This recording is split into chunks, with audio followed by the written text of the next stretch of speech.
Hola, aquí Heike Rogowski desde Alemania con una nueva serie sobre el profeta Isaías. El profeta Isaías es un profeta en el Antiguo Testamento, es el más grande profeta y las profecías, los profetas empiezan con el profeta Isaías. Son 66 capítulos en su libro profético y es bueno saber un poco sobre la vida del profeta Isaías.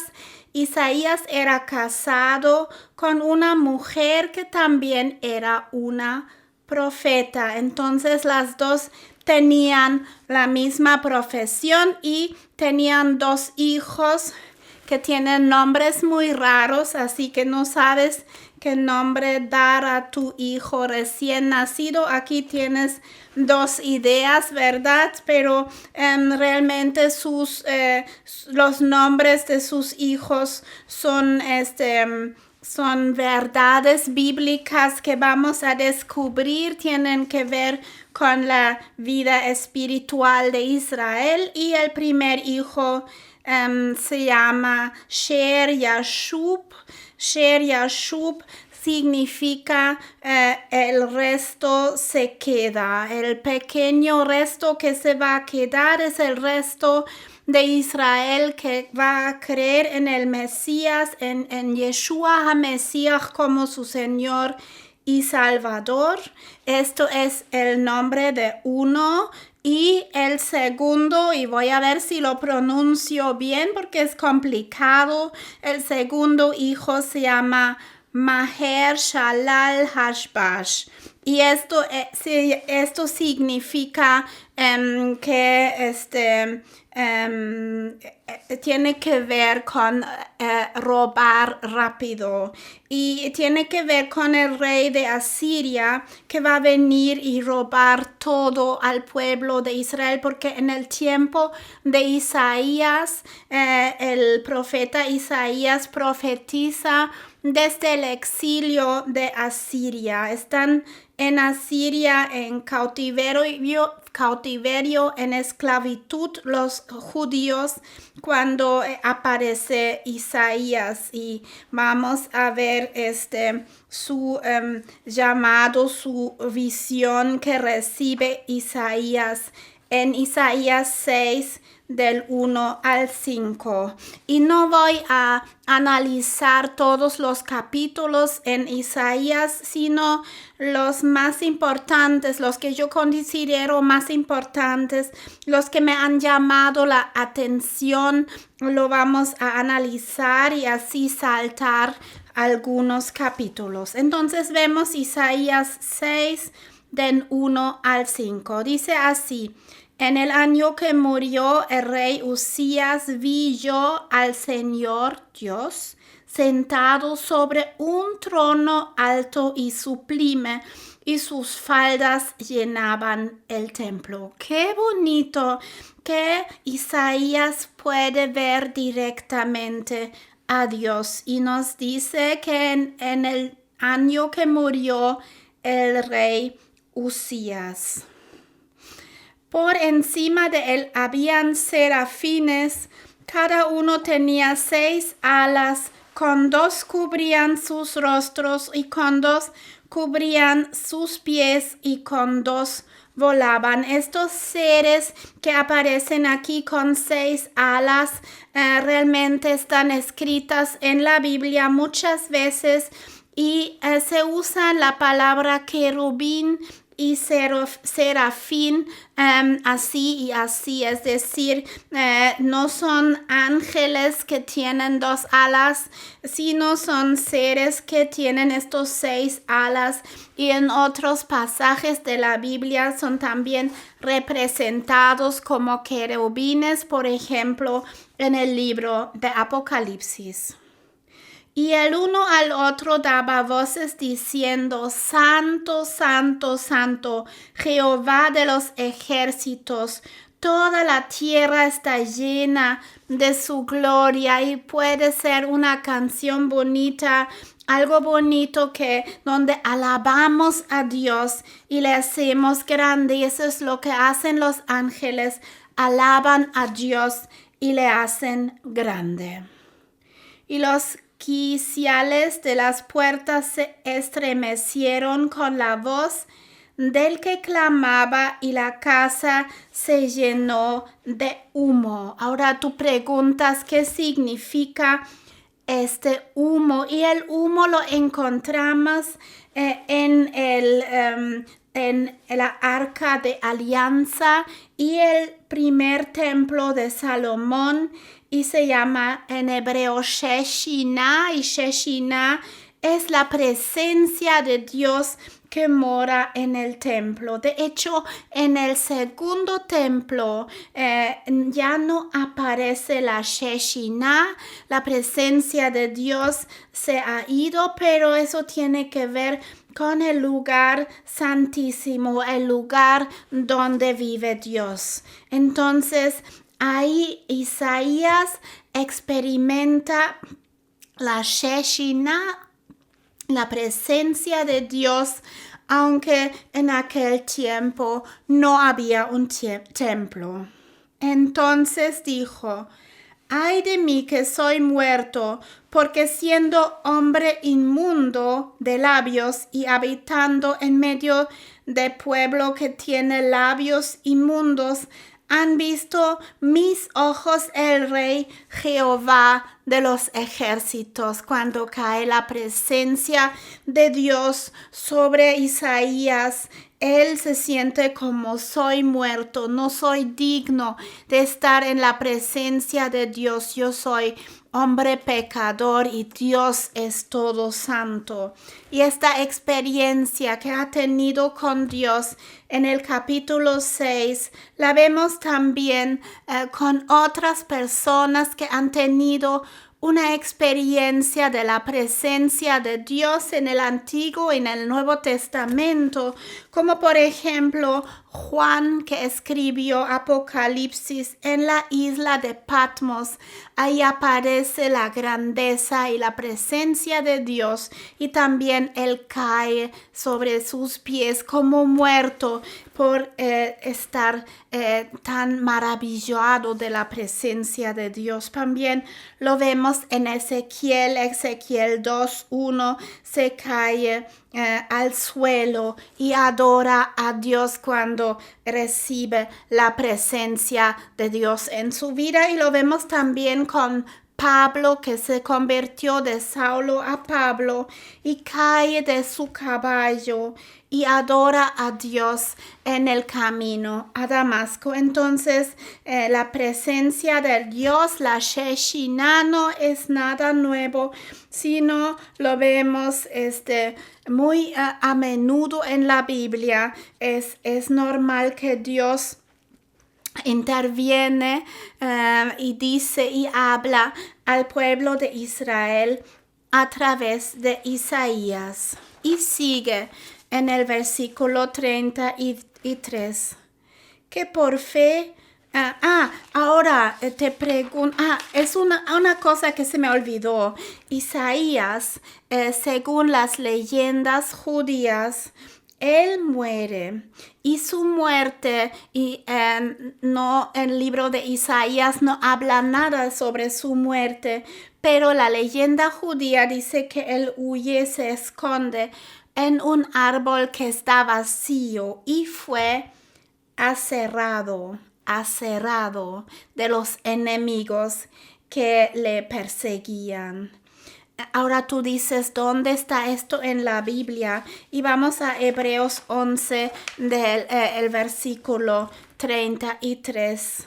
Y ahí vemos, es el salón de la fama de los grandes patriarcas y de los grandes hombres de Dios. Y ahí vemos, dice en el 33, que por fe conquistaron reinos, hicieron justicia, alcanzaron promesas, taparon bocas de leones, como en el caso de Daniel, apagaron fuegos impetuosos, evitaron filo de espada, sacaron fuerzas de debilidad, como en el caso de Samson, se hicieron fuertes en batallas, pusieron en fuga ejércitos extranjeros. Las mujeres recibieron sus muertos mediante resurrección, como en el caso de Elías y Elisa, mas otros fueron atormentados, no aceptando el rescate a fin de obtener mejor resurrección. Y sigue en el 36. Otros experimentaron vituperios y azotes, y a más de estos prisiones y cárceles, como en el caso de Pablo.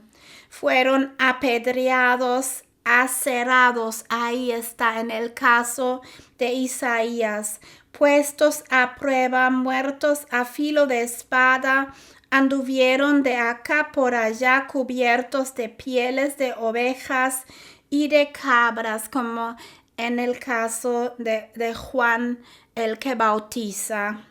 Pobres, angustiados, maltratados, de los cuales el mundo no era digno, errando por el desierto, por los montes, por las cuevas y por las cavernas de la tierra. Dice en el libro de Hebreos 11, el salón de la fama de los hombres de Dios. Ahí aparece aserrado, y esto es el caso de Isaías. Y seguimos con el libro de Isaías en el Isaías 6 a partir del versículo 6. Y voló hacia mí uno de los serafines teniendo en su mano un carbón encendido, tomando del altar con unas tenazas. Y tocando con él sobre mi boca, dijo: He aquí que esto tocó tus labios, y es quitada tu culpa y limpio tu pecado. Es decir, Dios perdona el pecado de Isaías. Lo que está haciendo primero es limpiar su vida. Isaías se arrepienta, y como eso tiene que ver con su boca, es muy probable que ha pecado con sus labios, con el hablar. A lo mejor ha dicho chismes u otras cosas que no eran la verdad, no lo sabemos, pero Dios limpia su ser primero. Dice en el 8, después oí la voz del Señor que decía: ¿A quién enviaré? ¿Y quién irá por nosotros? ¿Por nosotros? ¿Es un Dios? No, pero habla la Trinidad de Dios, Padre, Hijo y Espíritu Santo. Entonces respondí yo: heme aquí, envíame ahí. Eso es también una canción que dice: heme aquí. Él dice: yo estoy dispuesto a ir. Y a lo mejor no sabe qué significa eso, porque puede costar al final su vida, pero él está dispuesto a hacer la voluntad de Dios. Y dijo Dios: anda y di a este pueblo: oíd bien y no entendáis, ved por cierto, mas no comprendáis. Engruesa el corazón de este pueblo y agrava sus oídos y ciega sus ojos, para que no vean con sus ojos, ni oiga con sus oídos, ni su corazón entienda, ni se convierta y haya para él sanidad. Es decir, Dios está ya diciendo y anunciando a Isaías que el trabajo que va a venir no es nada fácil. Al contrario, es bien difícil. En el Nuevo Testamento vemos eso también, que cuando Dios habla del pueblo de Israel, Él está confirmando que esto es un trabajo difícil. Pueden consultar en sus casas Mateos 12 del 31 al 32 y Romanos 11, el versículo 25. esto está confirmando lo que vemos aquí en el libro de Isaías. Dice, y yo dije, ¿hasta cuándo, Dios? Decir, ¿hasta cuándo va a pasar esto? Y respondió él, hasta que las ciudades estén asoladas y sin morador, y no haya hombre en las casas, y la tierra está hecha un desierto. Hasta que Jehová haya echado lejos a los hombres y multiplicado los lugares abandonados en medio de la tierra, es decir, interesantísimo, hasta que viene destrucción a esta tierra. Y dice en el 13, y sí, quedaré aún en ella la 10ª parte, esto es el resto de lo que estaba hablando. Recuerdan el primer hijo de Isaías que se llama Shear-Yashub, la última parte se queda. Esta volverá a ser destruida, pero como el roble y la encina, que al ser cortado aún queda el tronco, así será el tronco, la simiente santa. Es decir, aunque la mayor parte de los judíos no van a reconocer el Mesías, pero se queda una parte, el resto se queda Shear-Yashub, y esto es el resto que Dios tiene un plan con ellos, los judíos mesiánicos, los judíos que reconocen al Mesías. Y nos damos cuenta que es un proceso de 2000 años. Recuerdan que en el año 70 después de Jesucristo, el templo en Jerusalén fue destruido de los romanos y los judíos huían de Israel a otros países, son dispersados a todos los países del mundo, y por muchos años están ocupados, por ejemplo, de los árabes en el siglo 7, por ejemplo, cuando se establece el Islam en el mundo árabe, es cuando vienen. Y aquí habla de que la tierra está hecha un desierto, porque sabemos que el valle de Sharon siempre ha sido un valle fértil. El país de Israel en el tiempo de Jesús ha sido un país muy fértil, pero ahora se convierte al desierto, y eso tiene que ver con la forma de tratar la tierra. Sabemos que Israel es el país donde fluye leche y miel. Leche porque tienen muchas cabras y mucho ganado, y miel que se hace de las frutas que nacen. Pero como hay una separación, o había una separación entre el trabajo con los ganados y los campesinos que trabajan la tierra con frutas, verduras, etcétera. Esta separación ya no hay. Cuando vienen los árabes al país, estos jardines, esta agricultura es destruida, y muchos lugares se convierten al desierto. También después vienen los turcos que siguen destruyendo la ecología, construyen un tren, por eso tienen que quitar muchos árboles, y también el medio ambiente cambia a través de eso, y eso es la profecía que se cumple aquí, y es hasta el año 1882 cuando los primeros sionistas empiezan a regresar a Israel. Son judíos que viven, por ejemplo, en Rusia, en otros países, y empiezan a reconstruir el país en convertirlo a una tierra fértil. Seguramente han visto videos sobre Israel. Hoy en día tienen métodos muy especiales para convertir el desierto a una tierra muy fértil, y eso dice la Biblia. Cuando el Mesías viene la segunda vez, el valle de Sharon será reconstruido y florece, y esto es una maravilla. Entonces, eso lo vemos sobre todo que va a aparecer, que la tierra se va a convertir otra vez en una tierra fértil. Lo que dice, lo que profetiza Isaías aquí es la destrucción de la tierra. Se va a hacer una tierra abandonada, desértica, y todo va para abajo. Y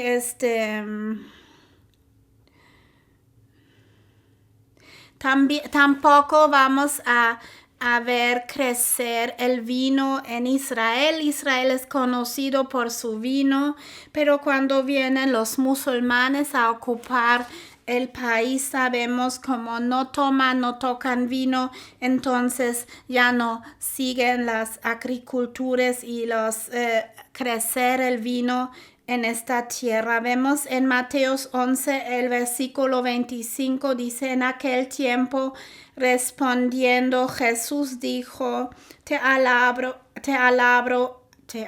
Padre, Señor, escondiste estas cosas de los sabios y de los entendidos, y los revelaste a los niños, a los débiles. Es decir, Jesucristo lo que está diciendo tiene que ver con el resto que se queda ahí en la tierra. La gente humilde son los que están dispuestos a seguir al Mesías.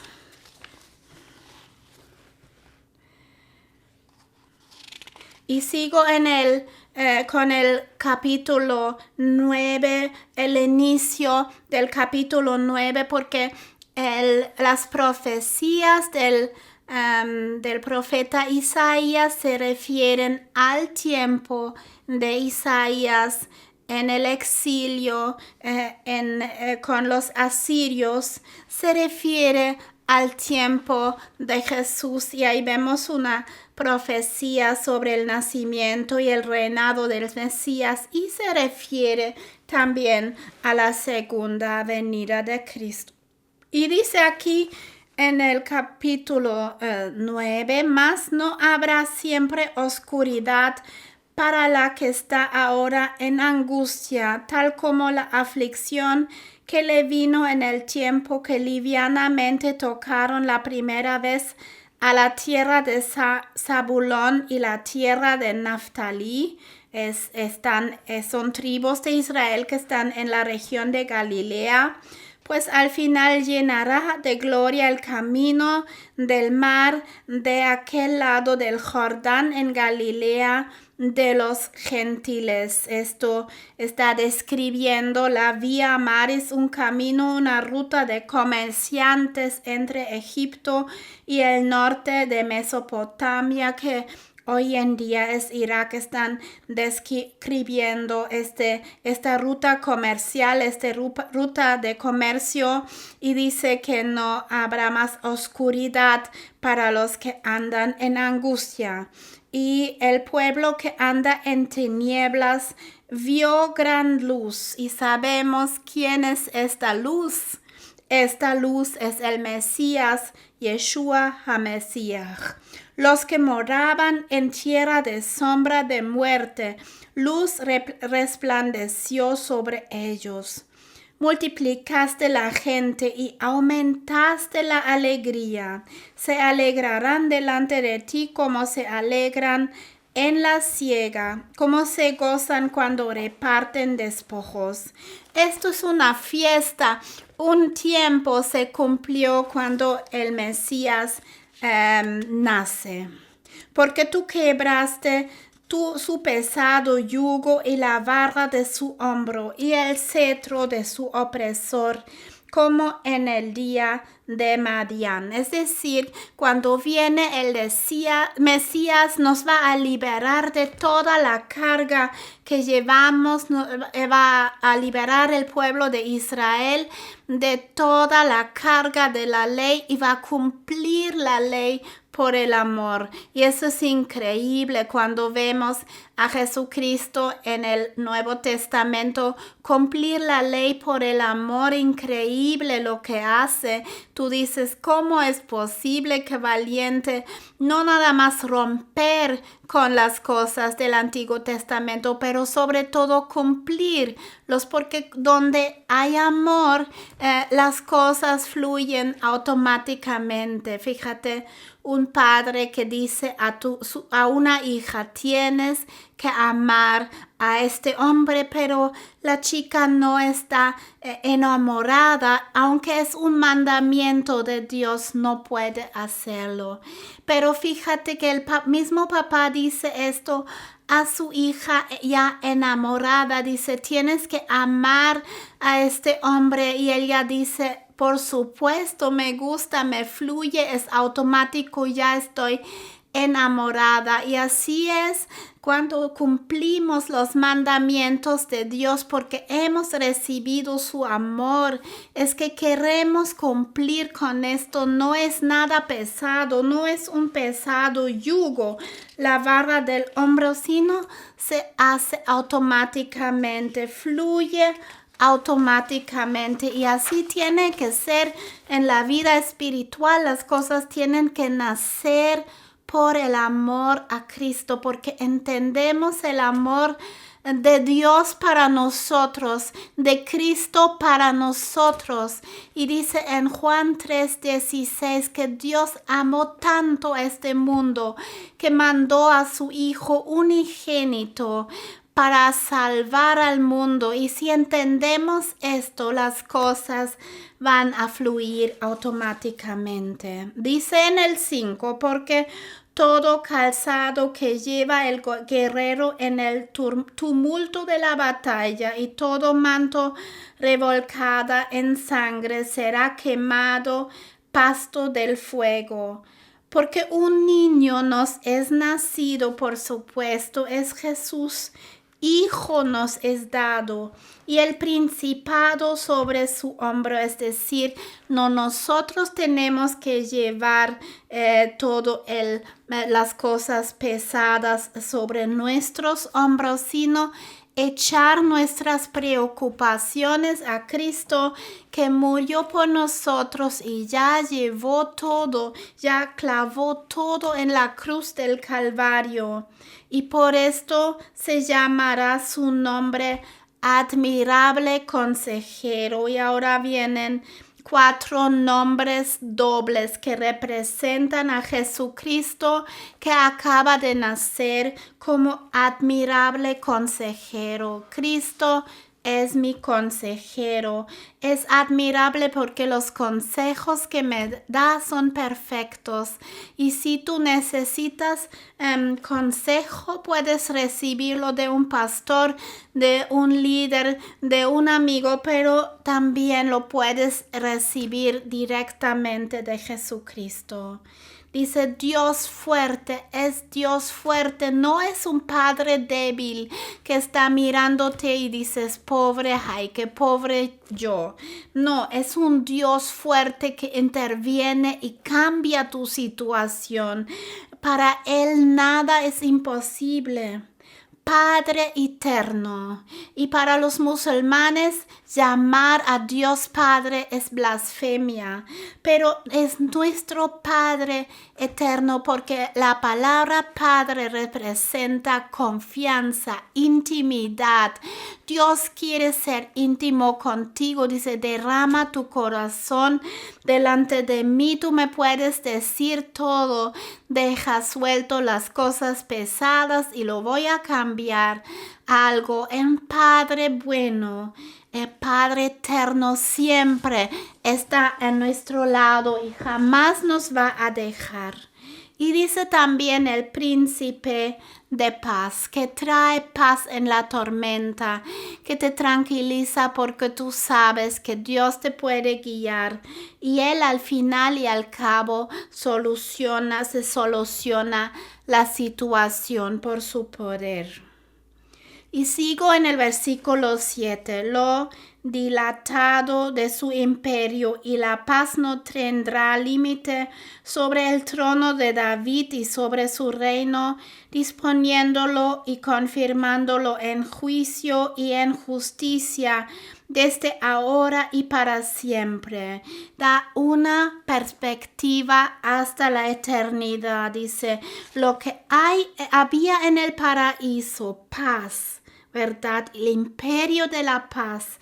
Esto va a reinar en el futuro. También se refiere a la eternidad, pero también se refiere a tu situación actual. Aunque puedes vivir en medio de las circunstancias difíciles, Dios puede traer paz a tu corazón. Y siempre decimos, el hombre es el más grande enemigo del hombre. Tú necesitas liberación de ti misma. Eso es cuando Dios te libera, aunque no importa en qué circunstancias vives, vas a llevar esta paz adentro, este paraíso adentro, de ser reconciliado con Dios y gozarte de su presencia. Esto es el mensaje de capítulo 6 y una parte del capítulo 9, que son los más importantes pasajes de Isaías, del capítulo 1 al 10, y me quiero despedir de hoy de ustedes con este mensaje, y el miércoles próximo traemos el próximo mensaje. Adiós, hasta la próxima.